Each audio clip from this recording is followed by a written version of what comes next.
todos, um enorme agradecimento pelo que está acontecendo aqui.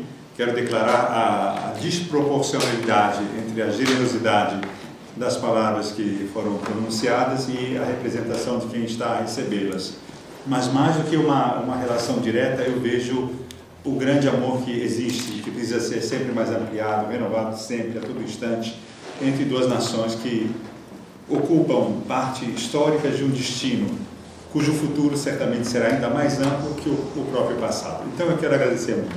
Sou José Eduardo, muito obrigado pela presença, pela abertura extremamente generosa da sua parte, e já estamos combinando algumas questões belas desse diálogo, a quem declaro aqui o meu agradecimento. A professora Luisa Paulinelli, madeirense e italiana, não sabemos onde está, mundo, estudos globais, portanto, muito obrigado, fiquei muito contente de conhecê-la pessoalmente. A lei, professor, presidente della Fondazione Vino Terra, i miei complimenti più efusivi, anche perché c'è questa lucchesità da lei svolta in una maniera così bella.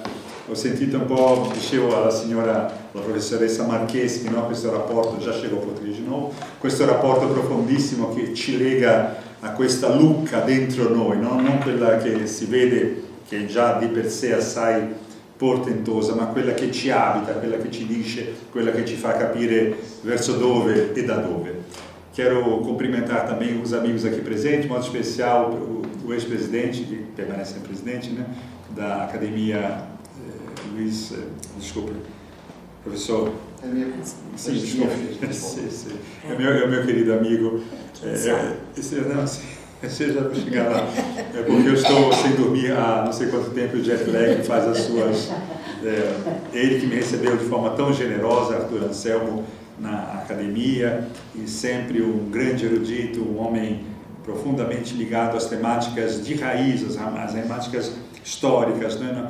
Liga-se ao presente porque conhece o passado, portanto, ele também é um cidadão do futuro. Cumprimentar também a Dozinda, minha querida amiga, que está aqui presente. Eu já chego a todos e me ajudem depois a recompor, caso eu falte algum nome, porque isso sempre acontece, quando quem se coloca irresponsavelmente a pronunciar seguindo os ditames do coração, mas às vezes os ditames diplomáticos não estão aparelhados para confortar o coração.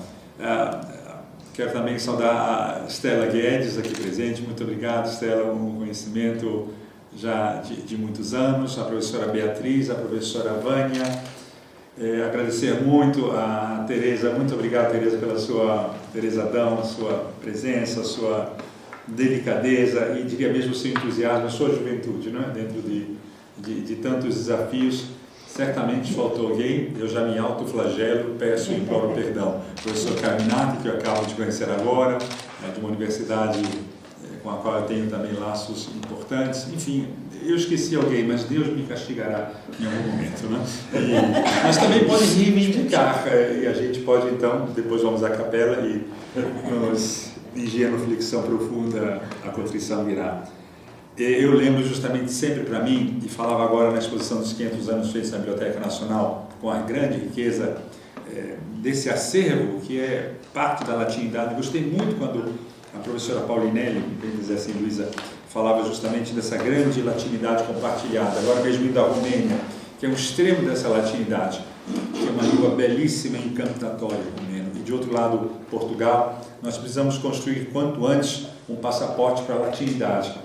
Um passaporte que nos dê livre e franco acesso às nossas profundas raízes que nos unem. De um lado, um grande ensaio, acho que não vou falar mais do que eu ia falar, mas enfim, um grande ensaio, você é breve, juro, um breve ensaio muito interessante de Eliade, que viveu aqui em Portugal também, e que manteve laços estreitos também com De Martino, por outras razões, na Itália, não é? E Eliade tem um texto fantástico sobre Camões e Eminesco. E mostra justamente, isso foi culpa dela que ela começou a falar, eu não reclamem com a professora, né? Os dois extremos da latinidade com duas capacidades de ampliação dessa mesma língua latina. De um lado, Savassandir, tudo aquilo que Portugal trouxe para o grande léxico de uma língua que, por si própria, era já uma língua generosa, de síntese, de encontro e de grandes laboratórios que precederam, inclusive, depois, a expansão marítima. Então é importante, com todas as contradições, mas sem excessos de, digamos assim, meia-culpa, enfim, eram outros tempos, é preciso compreender a complexidade de um processo, basta que ele não se repita hoje, mas basta que Camões seja Camões. Então eu dizia justamente nesse encontro da celebração dos camonianos do Rio de Janeiro, que o que entra em jogo muitas vezes não é dizer, isso é ideológico, mas a grande literatura, se é para combater no mesmo terreno a pugna, né, o debate, toda a grande obra ideológica é não ideológica. Então, por exemplo, vamos primeiro para Dante rapidamente, depois para Camões. Em Dante nós temos Paulo e Francesca, Canto Quinto do Inferno, que Dante, teólogo, é duríssimo, não é? Cometeram adultério, etc, etc, né? Amor, cacolo gentile, ratos aprende, etc, etc. Mas o poeta Dante desmaia, e cade, como corpo morto, cade no final, porque há uma tensão entre uma perspectiva, vamos assim dizer, lutando num campo tradicional, não é? Porque no campo tradicional se deve lutar para desfazer qualquer tipo de ilusão, um Dante implacável, ideólogo, teólogo, etc. Mas o poeta, que supera a teologia, não é? Ele acaba de fato abrindo uma brecha em que não é só ideologia, mas é também contra-ideologia. Em Camões, então, isso é tão óbvio, né? A gente pega Mísera Sorte, Estranha Condição, do Velho do Resteiro, por exemplo, ou as falas importantíssimas, quando não se acabava, quando uma figura se nos mostra no ar robusto e válido, de forma e grandíssima estatura, ou o próprio gigante Adamastor, ou seja, há partes de ideologias e contra-ideologia. Então, não vamos continuar sempre tentando. A grandiosidade, não é, de Dante e de Camões é a língua. Mas, voltando ao Eminesco e ao Camões, nós tivemos uma ampliação dessa língua portuguesa que lhe deu uma perspectiva global antes de qualquer coisa. Nós sabemos, não é, que essa ideia de uma perspectiva global, ela nasce com o mercantilismo, ela nasce com esse olhar mais amplo do planeta Terra, que agora, é claro, não é a mesma coisa, mas, enfim, o jogo estava posto e colocado nas suas contradições, como a senhora mesmo dizia, né, que levaram a situações extremas. E, por outro lado, Eminesco, que deu à literatura romena e à língua romena um olhar muito interessante, pensando numa espécie dessas relações profundas com toda a Ilíria que precede, olhando para uma condição latina que é tão dramaticamente conjugada nos países romenos, né, que ficaram os países que integravam essa Romênia, né, que depois... E há um poema de Marin Sorescu que é maravilhoso, e diz assim: Eminesco nunca existiu, o maior, como se alguém dissesse Camões nunca existiu. Eminesco nunca existiu. Talvez havia assim o jovem que caminhava debaixo das tilhas durante o inverno, e algumas histórias que eram contadas durante o frio tornou fogo, de grandes fatos de outrora. Não, Eminesco nunca existiu. Então ele continua assim e termina assim: pentru che toate acestea trebuiau să poarte um nume, um singur nume, li s-a spus Eminescu. Quer dizer, como todas essas coisas precisavam ter um nome, um único nome, deram-lhe o nome Eminescu. É um poema lindíssimo de Marin Sorescu. Então, outro extremo de duas perspectivas latinas que se uniram e se confundiram. Então, acho que hoje, esse exercício, que não é em relação a mim, em relação à generosidade de todos, à boa vontade de todos, mas em relação ao amor entre Portugal e Brasil, que precisa ampliar a sua condição para que não reiteremos o que dizia Eduardo Lourenço, muito bem, sai magnífico, entre duas situações que nos impedem o diálogo difuso e intenso. De um lado, dizia Eduardo Lourenço, um parricídio mal feito no Brasil, ou talvez uma graça. Caiu do meu bolso? Deve ter caído. Nós temos a sua como italiana, achou que era bom acordar da sua nacionalidade. Obrigado. Isso tudo foi combinado, né? Quando eu faltasse falar italiano, a Marquês que italiano. Não, anzi, desculpem, muito obrigado. Pois agora esqueço sempre as coisas interessantes. É o jet lag, né?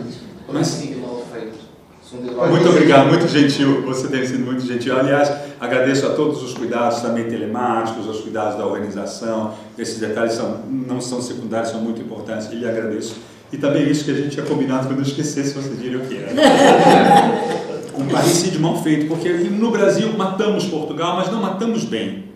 É uma perspectiva freudiana, né? Matar o pai para reabilitá-lo, para reconquistá-lo. Isso é uma ideia de Eduardo Lourenço muito boa, que ele aponta os defeitos de Brasil e Portugal, com a sagacidade, a profundidade, que também era seu amigo, não é? Muito importante, a de Lourenço. E dizia, não, é para fazer um bom parricídio, porque do jeito que está, é como se a história de Portugal não entrasse na história do Brasil.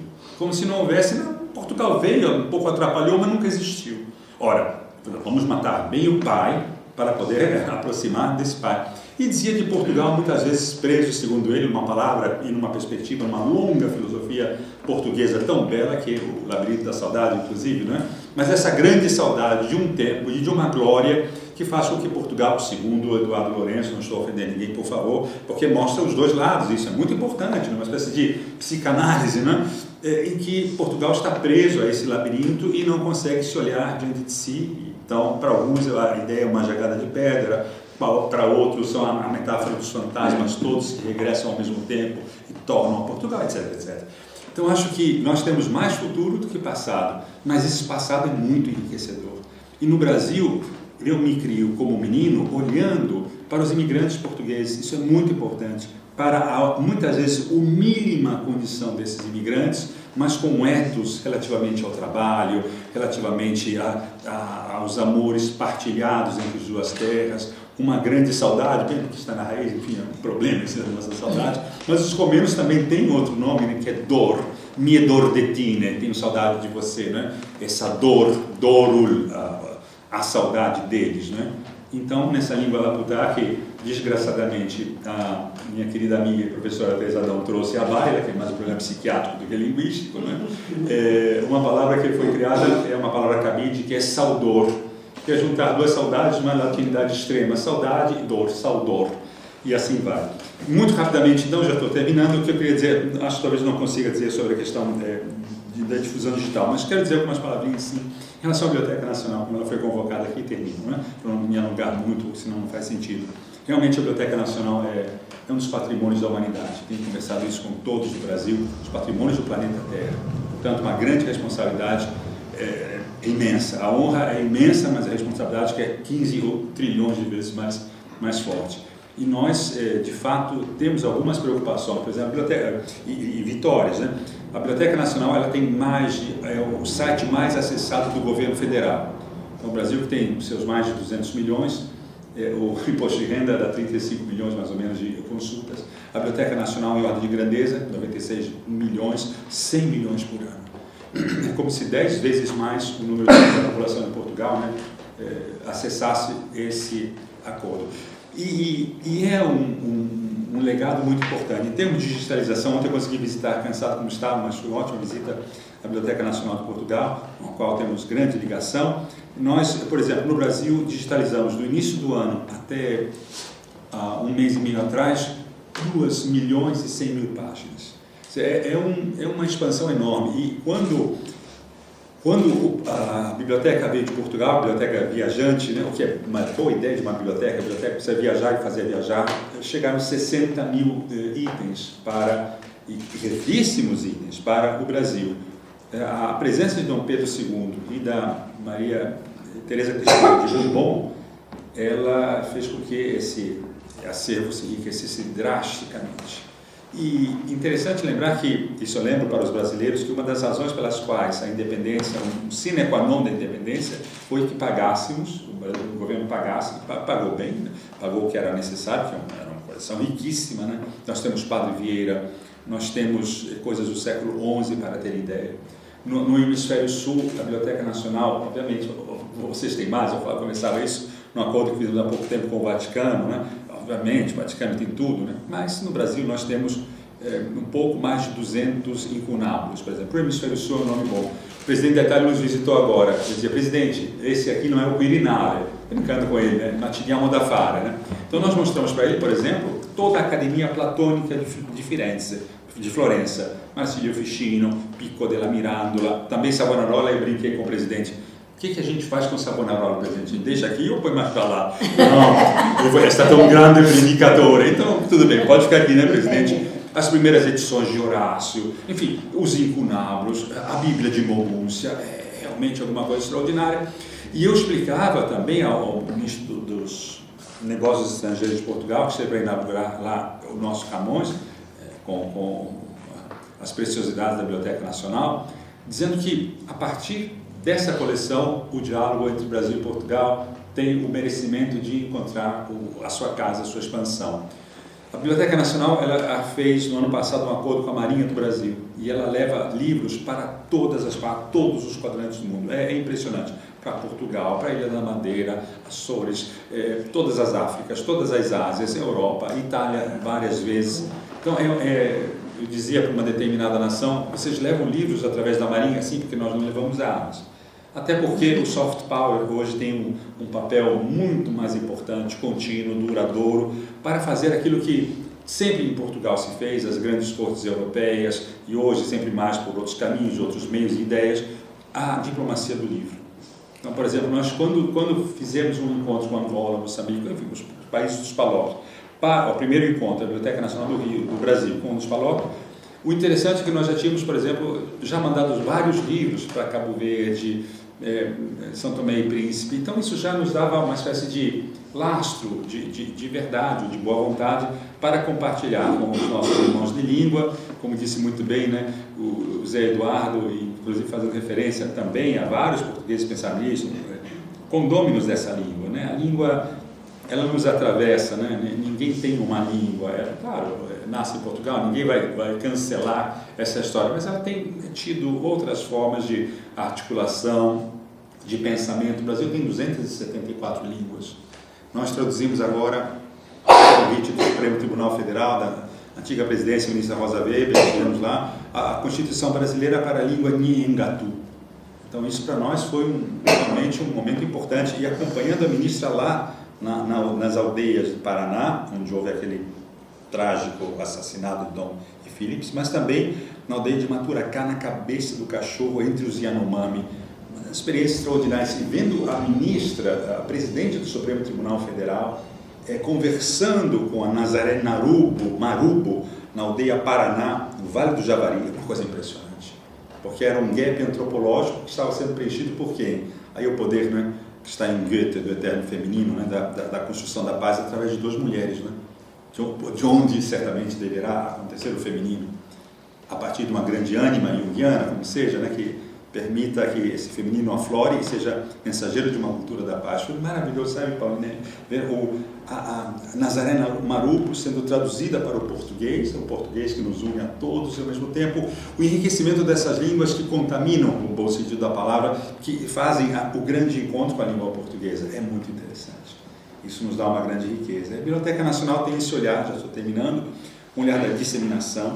Não há como desmantelar ou apagar a ideia do bibliotecário, mesmo todas as tentativas importantíssimas, né, todos nós utilizamos da web semântica, o arcabouço bibliográfico, ele é uma conditio sine qua non, não é possível eliminá-la, não virão grandes milagres da internet, porque não é trocando a partir da ditadura do algoritmo, como dizem alguns estudiosos, né, a ditadura do algoritmo é importante, mas ele não é tudo, e a curadoria de um bibliotecário ou dos intelectuais, de todos nós que aqui estamos, ela não substitui a ditadura do algoritmo. O algoritmo é importante, o algoritmo nos ajuda, mas a ordem de precedência não pode matar a ordem alfabética ou qualquer tipo de ordem, a precedência dos algoritmos, mas a precedência daquilo que consideramos do ponto de vista intelectual, na lógica formal, na lógica modal, na lógica fuzzy logic,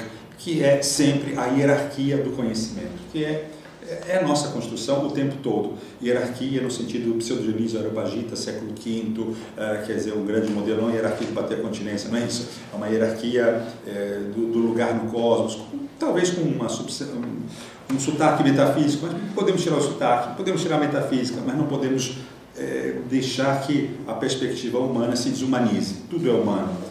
O storage é humano, mas a utilização e essas inter-relações são nossas. É claro que não virá de um info-messias a salvação do conhecimento e a difusão desse conhecimento, mas de políticas claras que, não abrindo mão da tecnologia, deem uma espécie de escultória concepção, de tal modo que o ethos atravesse todo esse percurso, sempre o ethos e não as big techs. Nós estamos vendo, inclusive, agora no Brasil, deve estar provavelmente acompanhando, não é? Uma situação extremamente complexa, por motivos distintos, eu não a quero agora ampliar, mas não é possível que o reino das big techs e de outras formas de mídias sociais tenham ficado tanto tempo abandonadas. Floridi, que é um professor italiano que dá aulas na Inglaterra. Ele tem escrito coisas fantásticas do ponto de vista da filosofia da informação. Não da informação, mas da filosofia.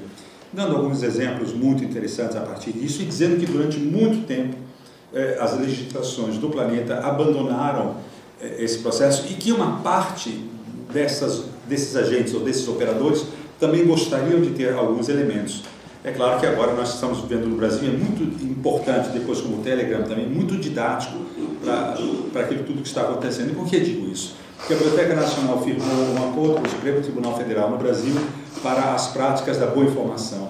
E eu conversava com os ministros da Justiça, agora últimos, né, o importante combate às fake news. Todos viram o que aconteceu em nosso país em relação aos ataques à democracia, que não é um fenômeno particular no Brasil, mas convenhamos que foi de uma estupidez, enfim, é inominável o que aconteceu. Eu vi o que fizeram nas obras do Palácio Planalto. Eu vi a ministra Rosa Weber me dizendo os pés dentro d'água, o sistema de anti-incêndio começou a declarar, a declanchar, vamos dizer assim, né? E todo o estrago que aconteceu. E foi um ataque muito mais intenso do que aquele realizado ao Capitólio, porque justamente atingiu o coração simbólico de três poderes com graves danos às obras de arte.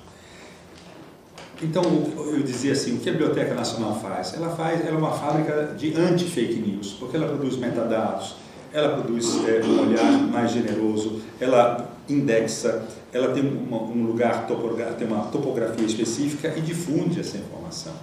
Então, as formas dessa difusão, ela é tão importante que ela vai nessa capilaridade, aos 100 milhões, ela chega a todas as partes do país. Então, tudo isso para dizer que eu acho que o nosso papel hoje será não fazer como os ludistas, né, que batiam nas máquinas, agrediam as máquinas. As máquinas são obra humana e não é possível não nos integrarmos nessa perspectiva, mas que não se perca também os nossos compromissos de base. Eu falava da Academia Florentina, poderia ter falado do Iluminismo, mas eu gosto mais de Florença, não sei porquê, mas eu explico talvez. Porque é um humanismo, digamos assim, um pouco mais sujo, no sentido de não é ascético. Em outras palavras, entra muita coisa, boa parte das quais essas coisas, talvez uma parte delas pudesse não entrar, mas é interessante. O que eu quero dizer com isso? Entra uma grande aventura do conhecimento. Eu acho que essa aventura não nos pode faltar, esse diálogo precisa ser completado e pensarmos, né, como diziam lá atrás, aquele que viveu o grande drama de Platão, né? Escreva ou não escreva? Escrever é muito importante, mas quando se escreve perde-se o calor socrático, né, do embate, a dialética, a maiêutica. Ela vai perdida porque ela está escrita, não tem interlocutor aqui e agora. Que pena que Sócrates não escreveu, né? Como teríamos gostado de ver Sócrates escrevendo. Cesare Gárgaro dizia assim, puxa vida, se a gente pudesse ver Dante subindo umas escadas o que isso poderia ter mudado? Não naquela velha acepção de Saint-Beuve, as coisas aí de Londres, não é isso, mas é a aura da presença, essa grande aura. Tudo isso a partir das tecnologias da informação, mas sobretudo das filosofias da informação. Eu tenho insistido muito nisso.